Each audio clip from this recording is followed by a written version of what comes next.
그만. 네, 여러분들의 정말 이 뜨거운 호응 속에서 한국사를 책임지도록 하겠습니다. 반갑습니다. 한국사 부탁해 최윤석입니다. 바야흐로 한국사의 시대예요. 그쵸? TV 속에서 혹은 영화에서도 정말 천만 관객을 동원하는 바로 이렇게 사극에 또 열풍이 꽉 불고 있고요. 또 하나 또 이제 필수 한국사. 우리 고등학교 1학년, 2학년 학생들 한번 손 들어보세요. 정말 여러분들 행운합니다. 여러분들은 굉장히 싫겠지만 네, 필수 한국사 시대가 됐기 때문에 수능에서 반드시 봐야 돼. 그쵸? 좋죠? 네, 아니요. 아니요. 네, 제가 막 강요하는 것 같아갖고. 저도 최근에, 굉장히 많은 사극들이 나타나면서, 저는 개인적으로 이 역사를 정말로 사랑하니까, 굉장히 좋은 것 같습니다. 여러분, 저기 보니까 굉장히 많은 사극들이 등장하죠. 그쵸? 네. 이 중에 혹시 기억에 남거나, 뭐 여러분들 속에서 한번, 가장 재밌었다. 명량. 명량. 예. 저는 개인적으로 명량도 굉장히 재밌었고요. 저는 미술사를 전공했어요. 그래서 갑자기 여러분들이 이러는데 저는 군도가 재밌었어요. 군도가 왜 재밌었냐면 군도가 맨 처음 시작할 때 그 그림을 하나 팔아요. 그래서 이제 명나라 당인이라는 사람이 이제 그림을 그렸는데 그 그림을 팔거든요. 거기에 꾸덕인 학생들이 있네. 기억나요? 그래서 그걸로 이제 속이면서 했었는데 그 당인 그림을 제가 원래 이렇게 좀 전공을 했어요. 그래서 선생님이 조선 후기 이 회화사를 좀 전공을 했는데 그래서 좀 재밌었고 명량을 하니까 여러분들 명량하면서 혹시 궁금했던 거 뭐 있어요? 궁금했던 거 뭐 있었어요? 거북선? 네. 거북선? 그럼 제가 한번 물어볼게요. 거북선을 최초로 누가 만들었어요? 당연한 질문인가? 이순신. 그렇죠, 이순신. 그런데 흥미롭게도 조선왕조실록의 거북선이라고 치면 이순신이 먼저 나올 것 같아요?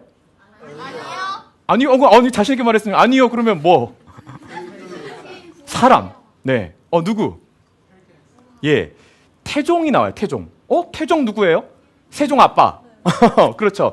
태종대에 먼저 귀선이라고 해서 문헌에 등장해요. 와, 이순신 장군보다 먼저 훨씬 앞서서 분명히 뭔가 거북선이 있었던 것 같아요. 자, 그러면 오늘날에도 보니까 거북선을 막 복원해서 막 나타나기도 하니까 그러면 이순신 장군은 우리를 위해서 거북선의 설계도를 남겨주셨겠네요? 그럴 것 같아요? 아닐 것 같아요? 아닐 것 같아요. 너무 대답들 잘해. 그러면 왜 안 남기셨을까요? 귀찮아서. 뭐라고요? 국가 기밀이니까. 정말 그럴싸하네. 저는 사실 그것까지는 생각 못했어요. 저는 개인적으로 선조 임금님을 미워하셨나? 뭐 이런 생각도 좀 들었고 왜 그랬을까? 선생님이 막 찾아봤어요. 근데 제가 굉장히 막 여러분보다 역사를 잘 알거나 그렇진 않아요. 저도 조금 전에 여러분들한테 말씀드렸다시피 그냥 단순하게 조선왕조실록으로 들어갑니다. 인터넷 들어가셔서 여러분들이 조선왕조실록 치면 여러분들도 다 찾을 수 있어요. 거기 보면 이제 이순신 장군이 장계라고 해서 올려요. 장계에서 올라치면 이제 보고서예요. 보고합니다라고 했는데 보고서가 왕을 위해서 썼으면 분명 굉장히 자세해야 될 거 아니에요, 그렇죠? 정부의 공식 문서인데 근데 조금 약간 많이 생략돼 있어요. 조금 건성건성이세요. 거북선 만들었고요. 머리에서 대포 나갑니다. 뭐 이 정도예요. 뭐 더 없어? 별로 없어요. 그리고 설계도도 최근에 보니까 이제 징비록이라는 사극에 보니까 잠깐 등장하는데요. 분명히 있었겠죠. 근데 지금까지 이순신 장군이 만들었던 그 거북선 설계도는 남아있지 않아요. 다만 태계이왕 아세요? 태계이왕? 태계이왕 선생의 제자 중에 이덕홍이라는 사람이 있어요. 이덕홍 못 들어봤죠? 이 사람이 귀갑선도라는 걸 남겨요. 그래서 이제 역사학자들이 이제 막 찾아야 되니까 두 가지를 찾아요. 첫 번째로는 그 사람이 이 서해 유성룡에게 전해줘서 이순신 장군에게 갔을까? 라는 생각도 하고 반대로 이순신 장군이 받아서 그것을 유성룡한테 알려줬을까? 근데 어쨌거나 이건 다 추리예요. 그러니까 안타깝게도 우리는 아직까지 이순신 장군이 직접 만들었던 그 거북선의 설계도는 갖고 있지 못한 상황이에요. 그러면 또 하나 질문 던지겠습니다. 거북선은 철갑선이에요? 아니에요? 맞아요. 자, 거북선 철갑선이라고 생각하는 사람 한번 손 들어보세요. 왜 철갑선이라고 생각해요? 단단할 것 같아서. 그래, 단단할 것 같아서. 그쵸? 거북선. 막, 이게 외적이 올라오면 아따까! 막 이러니까. 그쵸? 거북선이 철갑선이 아니라고 생각하는 학생. 이쪽에 있었는데. 어머님. 거북선이 왜 철갑선이 아니라고 생각하세요? 목선이라고 배웠습니다. 야, 역사 선생님 누구셨어요? 네. 현재까지 가장 논란이 돼요. 심지어는 과학계 일하는 사람, 막 카이스트에서 일하시는 교수님까지도 오셔갖고 이거 철갑선인가 아닐까 계속해서 논란이 붙고 있습니다. 근데 안타깝게도 우리는 아마 그럴 것이다라는 추정 외에는 못해요. 제가 만약에 아인슈타인 같은 사람이라면 이게 딱 타임머신을 딱 타고 갔으면 확실하게 알고 있을 것 같은데 아직 타임머신 없는 것 같고요. 저는 최근에 보니까 좀 놀라웠던 거는 뭐냐면 저도 이렇게 막 역사책을 찾습니다. 여기 보니까 이제 뭐 쌍화점도 있고 관상도 있고 막 이렇게 나오는데요.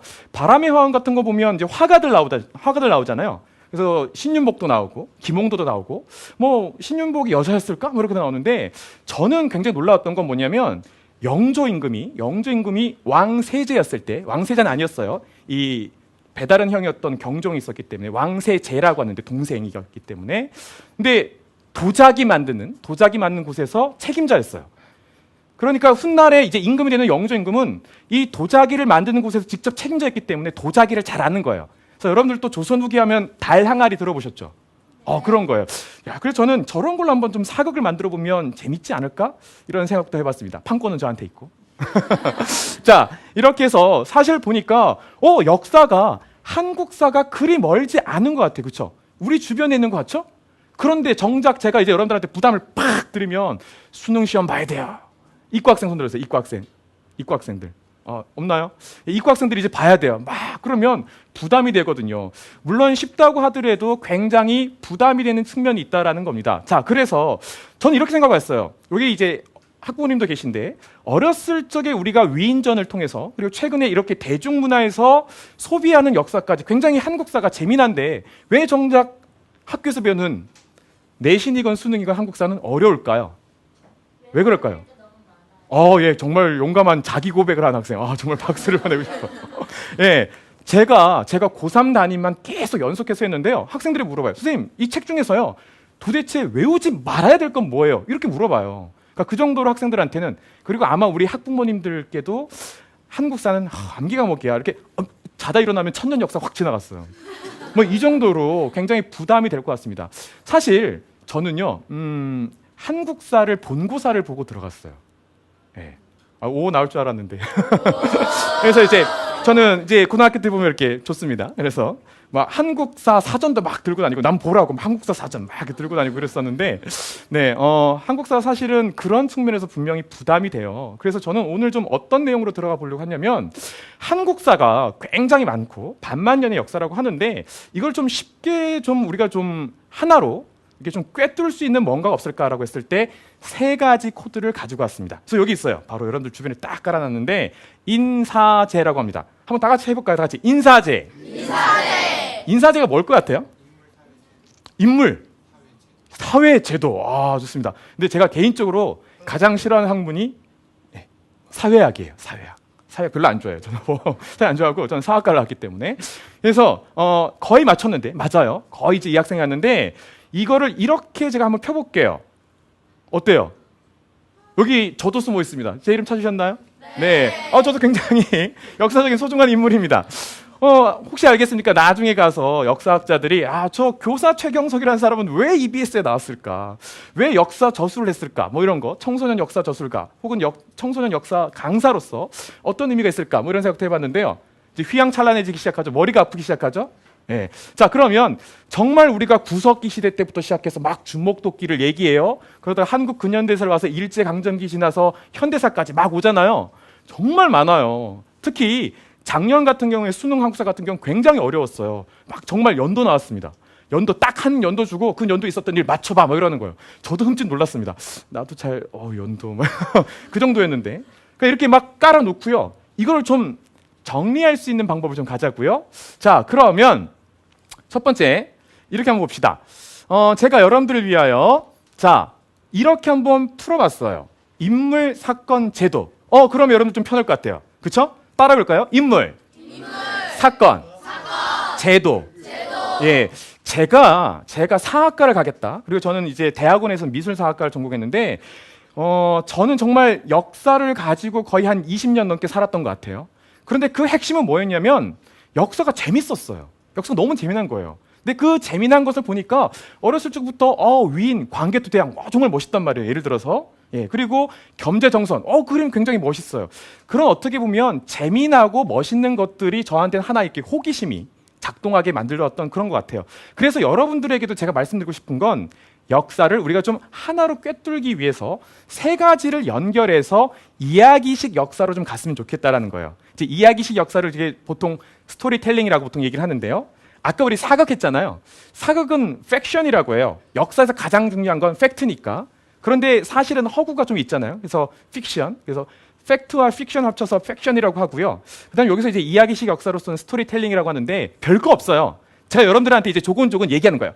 막 칠판에 뭐 막 이런 게 아니라 여러분들에게 한번 가보자는 거죠. 자, 인물 사건 제도라고 해서 한번 예전에 아주 먼 시대로 한번 첫 번째로 돌아가 보도록 하겠습니다.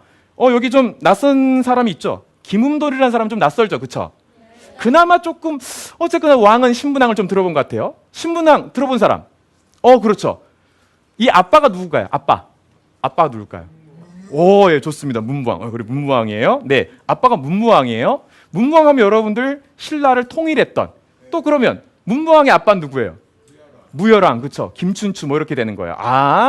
어쨌거나 우리가 어렸을 적부터 막 일기도 쓰고 가족에 대한 얘기도 썼는데 역사도 그와 다르진 않는 겁니다. 자, 그러면 신문왕인데요. 신문왕이라는 사람이 통일 이후의 왕이에요. 그러면 여러분들도 얼핏 사극 보면 그런 거 나오잖아요. 개국공신 이런 거 들어보셨죠? 네, 개국공신이라고 해서 그 사람들 뭐 예를 들어 정도전도 있고 뭐 그런데 또 이방원하고 알력도 생기고 이런 부분이 있잖아요. 우리 조금 있으면 볼 건데 그래서 그런 거 보니까 통일됐다고 해서 곧 바로 나라가 안정되는 건 아니구나라는 거예요. 그래서 여러분들에게는 좀 낯선 사람인데 김음돌이 신문왕의 장인어른이에요. 장인어른 어렵잖아요, 그렇죠? 장인어른 제가 이제 맞이하려고 합니다. 되게 어려운 존재란 말이에요. 그런데 김음돌을 그만 죽입니다. 자기 장인어른을 죽인단 말이에요. 심지어 자기 부인하고도 이혼해요. 그 핵심은요. 이 김음돌이라는 사람이 통일 과정에서 굉장히 중요한 사람이에요. 그래서 이 사람이 고구려를 정벌하는 데 굉장히 뛰어난 역할을 했던 진골귀족이에요. 자, 그런데 이 사람도 이제 통일이 됐으니까 나한테도 뭔가 그만큼 어떤 그 공에 따라서 뭔가를 좀 달라 이럴 거 아니에요, 그렇죠? 더 나가서는 나도 이 신라가 통일할 때까지 얼마나 내가 많은 고생을 했는데 나의 지분을 달라, 나의 권리를 달라 이런 거예요. 그런데 정작 신문은 어떻게 됐어요? 어떻게 우리 아버지가 이 통일을 했는데 너에게 이런 거죠. 아무리 장인이지만 이런 거예요. 그래서 여기서 또 하나 변수가 있습니다. 사실 요즘도 보면 뭐 막장 드라마 이런 거, 여러분들 막장 드라마 봐요? 막장 드라마? 근데 예나 지금이나 정말 그런 일들은 있어요. 아들을 못 낳았어요. 누가? 김음돌의 딸이. 그러니까 신문왕은 계속해서 자신의 왕위를 이어줄 누군가 남자가 필요한데 그것도 아닌 거예요. 남자아이를 낳는 것도 아니고 왕위 계승할 아들이 낳는 것도 아니고 장인은 계속해서 자기에게 이제는 공적으로 도전하는 굉장히 부담스러운 존재가 되는 거예요. 그래서 아직까지도 역사학자들이 반반으로 싸워요. 정말 김음돌이 신문왕을 칠 생각이 있었을까 없었을까라고 막 논란을 하는데 어쨌거나 김음돌을 바로 모반죄로 먼저 칩니다. 누가? 신문왕이. 그래서 먼저 숙청을 해버려요. 숙청해버리고 거기에 따라서 나중에 혹시라도 나에게 대들 법한 진골귀족들을 다 치는 거예요.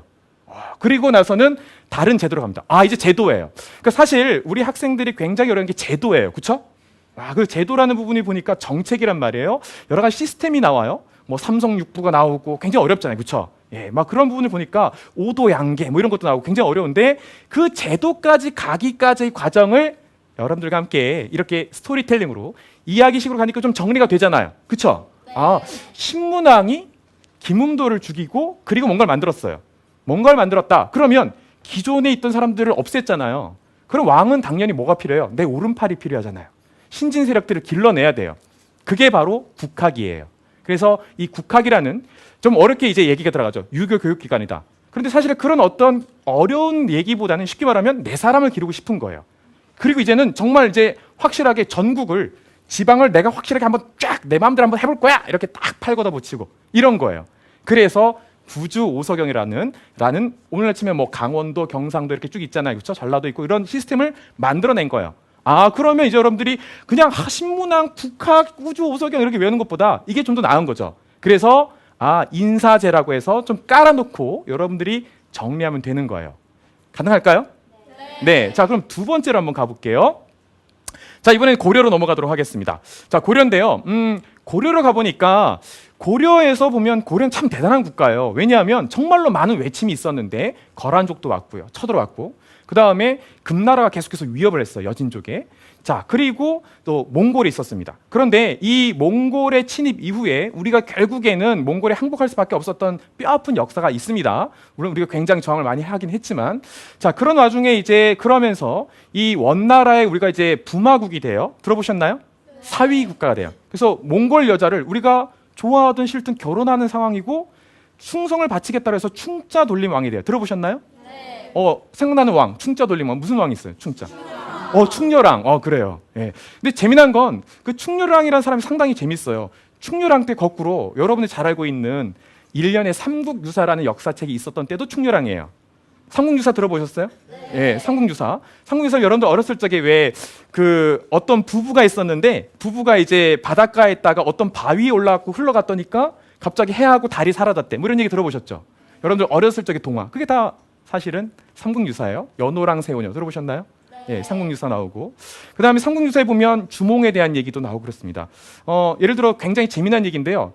그러니까 학교에서 배우는 것들이 여러분들이 정제가 된 한국사인데 이런 걸 좀 굉장히 좀 재밌게 풀어가면 여러 가지 것들을 우리가 알 수 있어요. 주몽에 대해서 삼국유사가 뭐라고 했냐면 주몽의 아빠가 누굴 것 같아요? 해모수, 해부르 막 굉장히 많이 하네요. 예, 단군이라고 나와요. 단군의 아들이 주몽이에요. 놀랍죠? 그럼 단군의 성은 고씨인가? 고단군? 고주몽? 이 뭐지? 그쵸? 예, 그러니까 조금 전에 말했다시피 뭐 해모수도 나오고 해부르도 나오고 막 그래요. 그러니까 굉장히 재미난 얘기들이 등장하는 것이 삼국유사예요. 자, 그런 바로 삼국유사가 나왔던 것도 바로 충렬왕 때예요. 거꾸로 말하면 이 몽골의 침입 이후에 우리가 어쩔 수 없이 항복을 했지만 우리 나름대로의 민족 의식은 남아 있는 거죠. 그렇죠? 그러니까 우리가 교과서에 나오는 한두 줄짜리들을 왜 그랬을까라고 질문을 던져 주셔야 돼요. 정말로 세계에서 조사를 했어요. 세계에 조사를 했고, 야, 세계에서 가장 IQ 좋은 나라 어디냐? 어딜 것 같아요? 유대인? 독일? 예, 우리나라예요. 우리나라입니다. 우리나라 이 국민들 IQ가요 평균이 100이 넘습니다. 그런데 보통 이 노벨상을 굉장히 많이 받는 굉장히 똑똑하다는 유대인들 알죠? 유대인들 IQ 평균이 80대예요. 80대예요. 그리고 여러분들이 굉장히 IQ가 좋은 거예요. 다만 그런데 우리가 공부 시간이 더 많아요. 공부 시간이 우리가 훨씬 더 많아요. 그런데 우리가 놀랍게도 노벨상은 노벨 평화상 이 노벨 평화상 빼놓고는 거의 탄 게 없잖아요. 그렇죠? 왜 그러냐면 오히려 우리가 성적에 많이 매달려 있는 거예요. 한국사를 암기해야 하고 뭔가 성적을 남겨야 돼요. 그것보다는 여러분들이 뭔가 질문을 던져주셔야 돼요. 그래서 내 것으로 만들 수 있어야 돼요. 그걸 제가 지금 말씀드리는 거예요. 그래서 세 가지 뭐라고요? 인사제. 예, 바로 인사제. 좋습니다. 이제 서서히 여러분들이 익혀가는 것 같아요. 자, 그래서 이제 다시 공민왕으로 와보니까 공민왕 하면 여러분들 떠오르는 게 뭐예요? 최근에 있었던 사국계에도 관련됐었는데 기황후라고 있죠. 예, 기황후 오빠가 기철이라는 사람이 있어요. 야, 내 누이가 지금 황후인데 이럴 거 아니에요. 공민왕 일로 와, 두루 와 이런 거예요. 예, 그래서 잔치를 벌인 척하다가 바로 숙청해 버려요.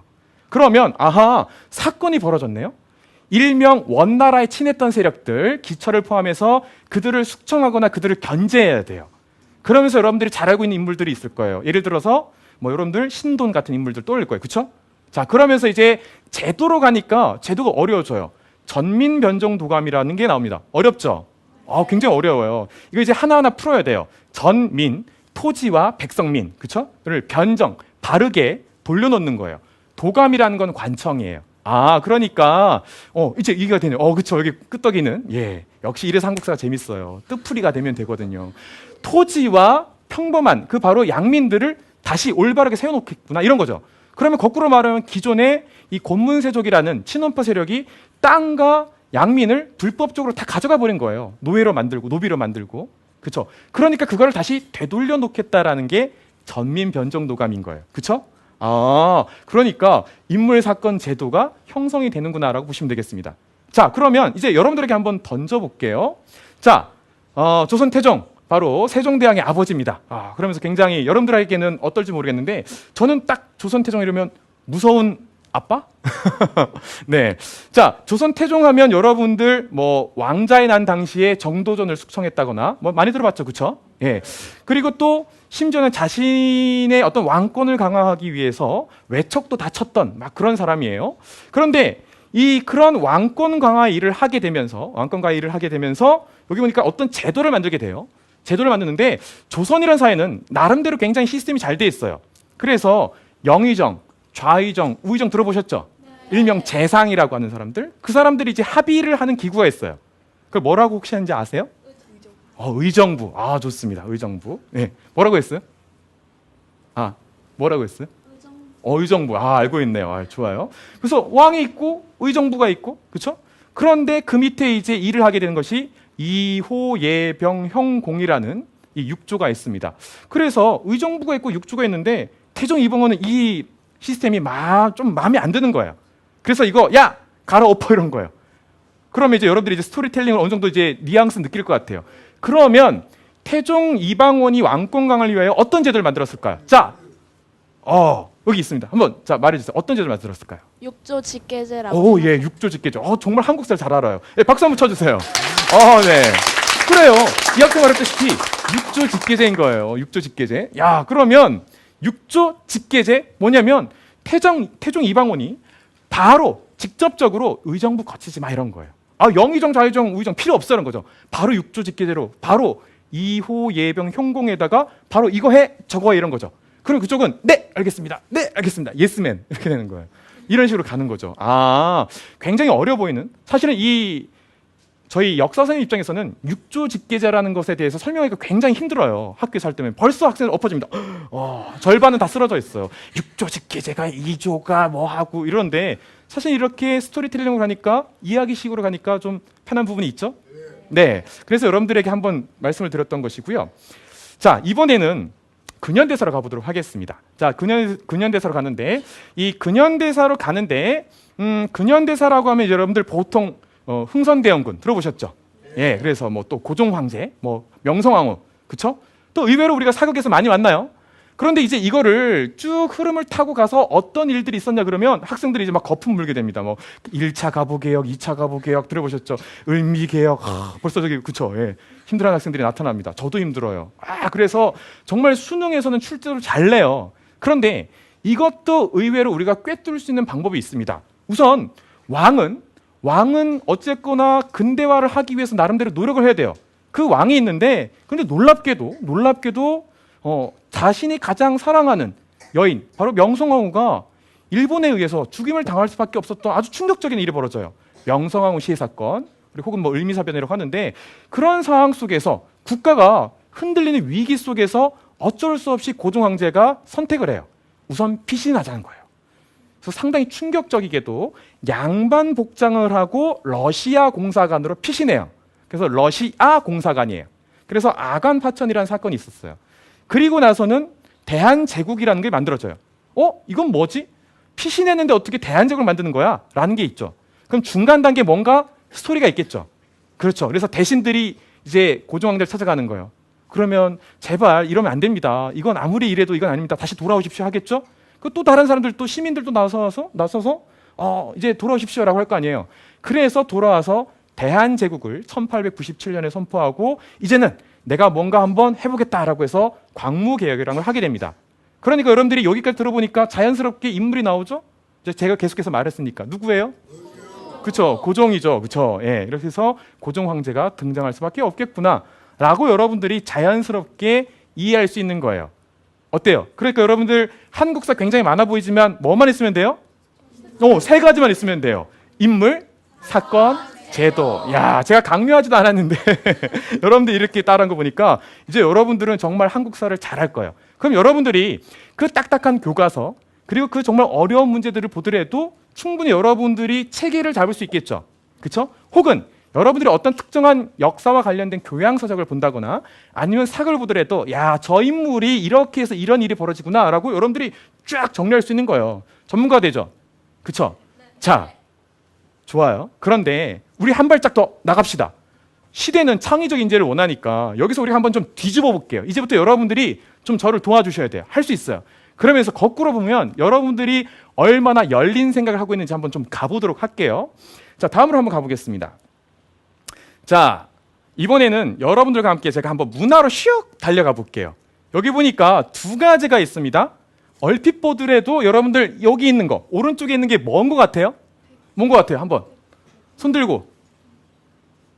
그래, 맨디 학생. 네? 그렇죠. 초 피우는 거. 좋아요. 백자예요. 그렇죠. 백자인데 저 학생이 초 피우는 거. 그러니까 뭐냐면 향로예요. 그러니까 향로. 그런 백자네. 그렇죠? 예, 이게 보물이에요. 우리나라 보물이고요. 오른쪽 건 여러분들 당연히 다 초등학교 때부터 많이 배웠잖아요. 그렇죠? 이게 뭐예요? 청자. 그렇죠. 고려 청자. 그렇죠? 예. 그러면 오른쪽 건 어느 시대겠어요? 네. 그렇죠. 오른쪽에 옆에 있는 그렇죠. 네. 다 틀렸어요. 왜 틀렸을 것 같아요? 다 틀렸어요, 여러분들. 네. 심지어 선생님들도 헷갈리기 시작합니다. 자, 한국사를 통해서 여러분들에게 지금까지 저는 뭐 하는 법을 가르쳐 드렸죠? 우리 반만년 역사를 꿰뚫 수 있는 3가지 코드를 말씀드렸는데요. 이제부터는 여러분들이 뒤엎어야 돼요. 네. 여러분들이 너무 얌전해도 안 돼요. 이제 나름대로 머리를 열어야 돼요. 오른쪽 게 고려백자예요. 자, 그 다음 이쪽에 있는 거 뭐겠어요? 예, 조선청자예요. 자, 그러니까 우리는 의외로 너무 암기식, 그 다음에 주입식 교육을 한 거예요. 그런데 정작 한국사로 아닐 수 있는 거예요. 그쵸? 근데 정말 간단하잖아요. 근데 우리는 그 생각 못했어. 설마 고려시대 백자 있을까? 고려청자가 나오는 그 고분 안에 그대로 이 고려백자가 나와요. 같은 곳에 바로 출처된 거예요. 심지어는 고려청자를 만드는 곳에서 이 미술사학자들이 가서 보면 그대로 백자도 만들어요. 예를 들어 전라북도에 있는 강진 같은 데 가면 그대로 만듭니다. 똑같아요. 자, 그 다음에 전라남도 강진. 그 다음에 오른쪽에 보시면 이건 이제 조선시대 때 백자인데요. 이것도 보물이에요. 보물인데 이 조선에서도 청자를 만드는 거예요. 그러니까 백자를 만들면서 동일하게 청자도 만드는 거예요. 자, 그래서 심지어는 학교 선생님들 중에서도 그렇게 알고 계시는 분이 있어요. 그러니까 실제로 역사라는 것은 우리가 딱 주어진 것만은 볼 수 없는 부분도 분명히 있다라는 거죠. 그렇죠? 자, 그럼 여러분들 이제 좀 머리가 어떻게 좀 이렇게 좀 나름대로 자유로운 소통이 준비가 됐어요? 네. 자, 그럼 다음으로 넘어가 볼게요. 자, 이건 뭘 것 같아요? 석굴암. 그쵸. 그런데 오른쪽을 보시면 부처님이에요. 그쵸? 그런데 여기 이상한 사람 하나 있네? 이 사람 뭐지? 오른쪽에 저기 뭐야 이렇게 좀 삐딱한 자세. 뭐지? 저 사람은 곱슬곱슬한 머리에 수염도 곱슬곱슬하고. 그쵸? 이 사람 뭘까요? 자, 여러분들 혹시 알렉산드로스라고 들어보셨어요? 네. 일명 우리가 보통 알렉산더 하는데 정확히 이제 알렉산드로스. 그러면서 여러분들 간다라 미술이라고 들어보셨어요? 네. 오, 잘하네. 역시 주입식 교육. 그리스 문화가 그렇죠. 이 동양 문화하고 만나서 헬레니즘 문화를 하는데 바로 오른쪽에 이 인물이 헤라클레스예요. 헤라클레스예요. 그래서 여러분들 조금 작게 나왔지만 여기 보면 이렇게 원래 사자 가죽, 헤라클레스 하면 사자 가죽을 이렇게 두르고 제우스의 번개를 들고 있는 그 모습이에요. 잠깐 쉬고 있어요. 뭐지? 헤라클레스가 제우스를 뭐 호위해 주든가 보디가드를 해야 되지. 지금 왜 부처 옆에 있어? 그쵸? 예. 네. 그런데 이게 문화가 교류하게 되는 거예요. 융합하게 되는 거예요.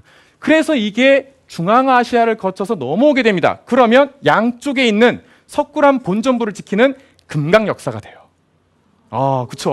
나오네요. 그쵸. 이런 거예요. 문화는 서로 섞고 섞이는 거예요. 그쵸? 예. 우리 민족 최고의 가장 멋있는 그리고 여러분들이 늘 매일 먹는 음식, 김치 있잖아요. 그쵸? 정말 우리만의 고유한 한국의 대표적인 음식이잖아요. 그런데 김치의 그 배추 있죠, 배추. 배추의 모종은 원래 중국에서 왔어요. 이 정도 여러분들이 알 것 같아요. 예를 들어서 고춧가루는 어디세요? 고추는 어디 거예요? 그렇죠. 아메리카에서 왔어요. 뭐야, 중국과 아메리카가 왔는데 우리 거? 그쵸? 우리가 그렇다고 해서 실망할 필요가 있어요, 없어요? 없죠. 그렇게 해서 만든 김치는 정말 우리만의 독창적인 음식이니까 우리만의 한국 문화잖아요. 그쵸? 바로 마찬가지구나. 그야말로 한국사라고 했지만 문화가 국제적 교류에서 헤라클레스가 금강 역사까지 오는 거예요. 그쵸? 예, 그러니까 여러분들이 좀 열어놓을 필요도 있습니다. 최근엔 그런 것도 있어요. 혹시 여러분들 들어봤는지 모르겠는데요. 이렇게 초원길을 막 말을 타고 다니던 스키타이라고 들어보셨나요? 네. 예, 스키타이. 들어봤어요. 스키타이라는 이 유목민족이 있어요. 그들이 동쪽에서 서쪽으로 막 히랴 막 타고 가요.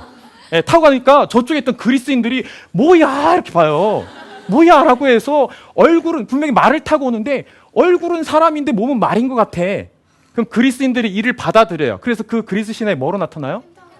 그치, 되죠, 이제. 그쵸? 내가 이 학생한테 암기도 안 시켰거든요. 근데 켄타우로스라고 말하잖아. 그쵸? 이해돼요? 네, 이렇게 문화가 섞이는 거예요. 자, 그쵸? 재밌지 않나요? 네. 이렇게 서로 문화는 교류하는 거예요. 그러면 또 하나 한번 가볼까요? 네, 가봅시다. 이번에는 이거 뭐지? 이거 교과서에 나와요. 그래요. 인왕제색도. 인왕제색도. 이게 인왕제색도예요. 혹시 인왕제색도 누가 그렸는지 아는 사람? 그래요. 정선이요. 정선, 그쵸. 역시 한국사 정말 잘하는군요. 겸재정선이에요. 그쵸? 겸재정선은 주로 18세기에 활동했던 바로 화가입니다. 그래서 이 사람이 그린 그림을 뭐라고 하죠? 이 스타일을. 그래요. 곳곳에 나와요. 역시 우리 한국의 교육은 대단해요. 네, 다 알고 있지 않습니까? 진경산수화에, 그쵸? 그 전까지는 가본 적도 없고 그리고 본 적도 없는데 중국의 산수를 그렸단 말이에요. 그런데 이제 우리 산을 그렸다고요. 그쵸? 인왕산이에요. 야, 이때 한 일주일 동안 장마비가 막 내린 거예요. 그런데 겸재정선의 친구가 시름시름 아프다가 이제 죽게 돼요. 근데 그 친구하고 어렸을 적부터 중마고였던 거예요. 너무 슬퍼요. 근데 그걸 예술적으로 승화를 해왔고 인왕산에서 이제 비가 그치고 이제 물 한 개가 이렇게 쫙 필요한 그 모습을 그린 거예요. 정말 우리 한국적인 고유한 진경산수화잖아요. 인왕산을 그렸으니까. 그쵸? 네. 오른쪽 봐주세요. 이건 뭘 것 같아요? 이게 중국 판화예요. 이게 중국 판화집 중에서 태평산수도라는 판화집이에요. 똑같진 않아요. 똑같진 않지만 여기 인왕산을 그리는 모습과 여기 있는 모습이 좀 비슷하죠. 필치가. 똑같진 않아요. 겸재정선을 이렇게 모방하는 사람은 아니에요. 절대 그런 사람 아니에요. 그러나 분명히 교류 관계라는 건 보이는 거예요. 겸재정선이 나름대로 독창적인 회화로 가는 도중에 분명히 어떤 책을 봤겠죠. 예를 들어서 여러분도 보다가 예를 들어서 영국 책도 볼 거고 미국 책도 볼 거고 번역해 놓은 책을 볼 거 아니에요. 그렇죠? 그런데 이거를 내가 이렇게 한번 좀 다른 방식으로 가볼까? 가능하겠죠. 그야말로 최초부터 아주 근본적인 그야말로 정말 독창적인 우리 것이야 라는 것도 굉장히 중요하지만 우리 역사를 보니까 이렇게 어떤 교류 관계 속에서 혹은 영향을 받게 되면서 그 안에 정말 진정한 우리 문화를 만들기도 하는 거예요. 그렇죠? 와, 대단하죠? 아닌가요? 네. 대단해요. 그러니까 여기까지 이제 말하면 제가 이제 말씀드리고 싶은 게 이제 등장하는 거예요. 그러면 우리가 정말 반만년의 역사를 여러분들이 연습장에서 정리하고 혹은 교과서를 보면서 정리했을 때 분명히 필요한 세 가지는 인물, 사건, 제도예요. 그래서 그 제도를 통해서 우리가 한국사를 보니까 정치, 경제, 사회, 문화로 되어 있습니다. 그렇죠? 그럼 우리가 나름대로 쭉 적어갈 수 있어요. 그렇죠? 자, 그렇다고 하는데 하나 더 추가되는 거예요. 그 추가되는 것이 바로 이 부분입니다. 여기 보니까 이거 갑자기 뭐야? 바다의 왕자? 일본 승려 이건 뭐지? 라고 되어 있습니다. 뭐냐면 바로 교류예요. 교류예요. 여러분들은 한국사를 어렸을 적부터 정식 교육 과정에서 몇 번 배웠죠? 3번 배웠습니다. 3번 배웠어요. 초등학교 때 한 번, 중학교 때 한 번, 고등학교 때 한 번. 그러면서 이제 여러분들이 어른이 되기 직전까지 가르치는 한국사에서 꼭 뭐가 들어가냐면 문화적 교류, 그리고 거기에 따른 어떤 현상에 대해서 가르칩니다. 예를 들어 여러분들 일본의 국보 1호가 뭐예요? 이거 뭐죠? 이거 뭐예요? 그렇죠. 바로 미륵 반가사유상이잖아요. 그렇죠? 그런데 여러분들 그것은 삼국시대에 만들어진 금동 미륵보살 반가사유상이 있거든요. 우리 한번 해볼까요? 이거 한번 해보세요. 여러분들 해보세요. 해보세요. 이게 되게 왜 중요하냐면 제가 이제 미술을 했기 때문에 조형적으로는 실제로 이게 하게 되면 뭐가 당연히 굽혀져요? 허리가 굽혀져요. 그렇죠? 그런데 실제로 보면 우리 국립중앙박물관에 가서 보면 펴 있어요. 그러니까 실제로는 굉장히 허리가 긴 요롱인가? 아니 이게 팔이 굉장히 긴가? 근데 실제는 그렇지 않다라는 거죠. 그러니까 그런 미술적으로 만들면서 교류를 주고받게 되는 모습들이 나타나요. 그래서 이제 우리 대한민국에서 한국 국민이라고 한다라고 하면 그야말로 한국사가 소중하지만 더 나가서 무슨 관계? 교류 관계까지 가는 거예요. 그래서 대표적으로 이 작년에 이제 평가원에서 이제 필수 한국사를 가면서 저도 시험 얘기하고 싶지 않지만 이제 1, 2학년 학생들한테 뭔가 이렇게 도움을 드리면 이제 교류 관계에 대한 문제를 반드시 내게 돼 있습니다. 그래서 이 바로 바다의 왕자 장보고 그리고 일본 승려 앤린에 대해서 합니다. 여러분들이 사실 장보고 하면은 뭐예요? 뭐밖에 없어? 장보고 하면 떠오르는 거. 그렇죠. 청해진밖에 없죠. 그렇죠. 장보고 청해진이에요. 그렇죠? 전라도에 있단 말이에요. 그렇죠? 완도라는 섬을 중심으로 해갖고 완도 쪽으로 해갖고 갔는데 그런데 여기서 더 나가는 거예요. 장보고라는 사람이 9세기 인물이에요. 그러면서 이 사람이 동아시아에서의 중개 무역, 해적을 수탕했다. 뭐 이런 거 여러분들이 어렸을 적에 많이 봤잖아요. 거기서 더 나가게 됩니다. 일본은 당시에 이 헤이안이라는 시대였습니다. 일본 헤이안 시대였는데 이때 일본도 불교가 굉장히 발전하던 때예요. 그래서 이 앤닌이라는 사람이 승려예요. 근데 이 사람이 마치 우리나라의 해초처럼, 해초하면 여러분들 이제 왕허천축국전이라고 해서 뭐 인도도 가고, 또 여러분들 왜 당나라에 보면 현장법사라 들어보셨죠? 예, 삼장법사 있잖아요. 삼장법사 들어보셨죠? 왜 이래 쫑! 뭐 옛날 어렸을 때 치키치키 차카총 뭐예요. 저랑 같은 세대네요. 이거 보고 빵 터지는 거 보니까. 예, 좋습니다. 예. 자, 그래서 바로 그런 부분이에요. 이 승려라고 하면 불교가 이제 인도에서 나왔으니까 하여튼 인도에 가보고 싶구나 이런 거 아니에요. 그렇죠? 예, 그래서 이 앤닌이라는 사람은, 이 사람은 인도보다는 그래도 나는 인도는 너무 멀고, 그래 당나라 정도라고 하면 난 만족하겠어. 이 사람이 이제 당나라 유학을 가고 싶은 거예요. 그런데 가려고 하니까 해적, 와우, 막 무서운 거예요. 그런데 장보고가 괜찮아. 그래서 태워다 줄게 이런 거예요. 그리고 또 장보고가 이 당나라 산둥반도에 만든 절이 있었습니다. 법화원이라고. 자, 이게 이제 암기로 우리가 만든 장보고 법화원 이런 것보다 여러분들이 이제 스토리로 들으니까 좀 더 쉽죠? 그래서 이 사람이 간 거예요. 그래서 너무 장보고 너무 고맙습니다 이런 거예요. 편지를 써요. 편지할게요 이런다고. 트로트로 불러 죄송합니다. 그래서 이미지를 갉아먹는. 네, 어쨌든 그래서 앤닌이 편지를 씁니다. 장보고 대사 정말 고맙습니다 이런 거예요. 그런데 그 편지가 바로 이 21세까지 그대로 남아 있습니다. 그 편지 그대로 남아 있어요. 그러니까 장보고 대단한 인물이죠. 그러니까 우리는 장보고라는 어렸을 적 위인전 혹은 사극에서 보던 그 장보고가 당시 국제적으로 어떤 위상을 갖고 있었는지를 배우게 되는 거예요. 그렇죠? 네. 자, 이런 식으로 가니까 역사가 좀 더 여러분들이 한국사가 좀 더 쉽게 다가온다라고 할 수 있겠죠. 그러면 이렇게 국제적 교류라고 간다라고 한다라면 어떤 부분이 있냐라고 하면, 자, 이제 조선통신사라는 것과 그다음 연행사와 북학파라는 게 등장합니다. 이게 대표적인 교류의 사례예요. 근데 여러분들이 이거를 의외로 중학교 때 내신에서 대부분 봤어요. 그렇죠? 예. 그런데 우리가 이것을 실제 어떻게 바라볼 것인가에 대해서는 잘 몰랐던 거예요. 그러니까 그야말로 한국사가 아니구나. 놀랍게도 사실 조선통신사는 그런 부분이에요. 우리하고 일본하고 전쟁했잖아요. 뭐죠? 임진왜란. 그렇죠. 임진왜란. 요즘은 임진전쟁이라고도 합니다. 이제 동아시아라는 과목이 생겨서 이 당시에 이제 국제적으로 좀 보자 그래서 임진전쟁이라고도 가르치기도 해요. 선생님 이제 동아시아사 가르치는데 거기서 이제 임진전쟁, 병자전쟁이라는 용어를 쓰기도 합니다. 그런데 그 이후에 보면은 전쟁으로 양쪽이 분명히 굉장히 감정이 안 좋아요. 그렇죠? 그럼에도 불구하고 교류는 계속됩니다. 그래서 우리나라의 선진 문물을 일본이 원합니다. 그래서 당시 이제 일본은 에도 막부라고 해요. 독국가 가문 들어보셨나요? 네, 독국가 가문. 이 가문이 굉장히 덴뿌라를 좋아했대요. 그래갖고 뭐 지방도 많이 쌓였다고 하는데 어쨌거나 이쪽에서 이제 자신들이 이제 그들 입장에서는 최고 통치자를 쇼군이라고 해요. 근데 이제 쇼군의 지위를 국제적으로 인정받고 싶은 거예요.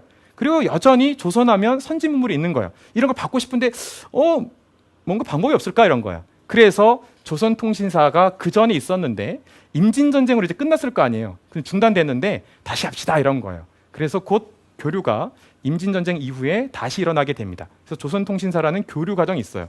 그래서 우리나라 이제 사람들이 조선통신사라고 이제 가요. 딱 가고 일본 가서 오사카 또 보기도 하고, 에도 오늘날의 도쿄예요. 가서 보니까 여러 가지 것들을 이제 적게 됩니다. 야, 일본이란 사회가 이렇네. 예를 들면 일본에 가봤더니 이들이 놀랍게도 우리 퇴계 이황 선생의 서적들을 보고 있네 뭐 이런 거예요. 이런 것도 하고 또 하나 우리 쪽에서 또 나름대로 그림도 전해주기도 하고 이런 여러 가지 선진 문물을 전해주면서 교류 관계라는 게 분명히 있게 됩니다. 자, 그 다음에 또 하나 여러분들 뭐 최근에 아까 제가 뭐 사극 얘기도 했는데 뭐 최종병기 활 이런 거 보셨죠? 예, 그런 거. 이제 그게 어느 민족이에요? 만주족이라고 해요. 들어보셨나요? 여진족이라고 하고 그들이 세운 나라를 청나라라고 합니다. 청나라. 역시 잘하네요.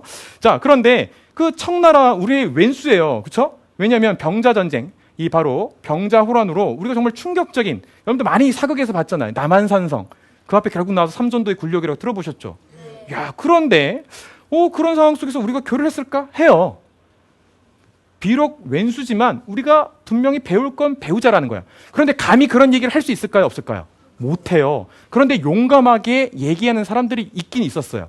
그게 바로 여러분 잘 알고 있는 박지원 들어보셨죠? 무슨 일기? 예, 저 열알기죠. 이 박지원이라는 사람이 사촌형이 있었는데 사촌형이 당시 청나라 황제 건륭제라는 사람이 있습니다. 이 사람이 이제 칠순잔치를 이제 맞이하게 되는 거예요. 그래서 우리나라가 가서 이제 축하한다고 해야 돼요. 그리고 당연히 이 청나라 수도로 갑니다. 중국 수도는 어디니까? 베이징이니까. 그렇죠? 당시에 연경이라고 불렸어요. 연경이라고. 그래서 연경을 가는 거예요. 연경으로 이제 막 가고 있었는데 연경으로 가다가 연경으로 막 가다가 거기 가보니까 권룡주가 없는 거예요. 권룡주 어디 갔지라고 했더니 여름이었어요. 여름이래갖고 이 권룡주의 피서지가 어디냐면 바로 열하라는 곳이었어요. 그래서 거기 방향을 이제 틀었던 거예요. 그러면 이제 일기를 쓴 거죠. 그러면서 갔더니까 야 쟤네 막 변발하고 선생님 때는 뭐라냐 황비용머리라고 그랬단 말이에요. 황비용머리라고. 네. 황비용 아시네요. 자, 네. 선생님 중학교 때 황비용이 나왔거든요. 그런데 저의 나이가 이제 서서히 드러나죠. 저 수능 세대입니다. 저도. 어쨌거나 그런데 거기 이제 가는 거예요. 그래서 여러 가지들을 보게 되는 겁니다. 그런데 쟤네를 무시했더니 아니네.